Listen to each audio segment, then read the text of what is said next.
కష్టంగా ఉంది. ఇలా ఉండలేకపోతున్నా. నేను బాధపడ్డానని నిజం చెప్పడానికి మా నాన్న దగ్గరకు వెళ్ళావు. అందరూ నువ్వు ఈ కంపెనీ కోసమే సీఈఓగా వచ్చావని అనుకుంటున్నారు.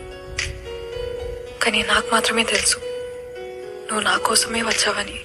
నిన్ను చూస్తే కోపం వస్తుందిరా. ఇష్టపడ్డానికి కూడా ఒక లిమిట్ ఉండదా నీకు? ఏదైనా చేసేస్తావా? నీ నుంచి ఈ కంపెనీని కాపాడుతానని చెప్పాను. కానీ నీలా చూసుకునేవాడు ఈ కంపెనీకి నాకు ఎప్పటికీ దొరకడు.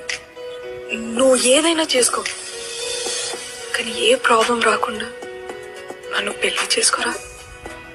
ఏంటి అలా చూస్తున్నావు?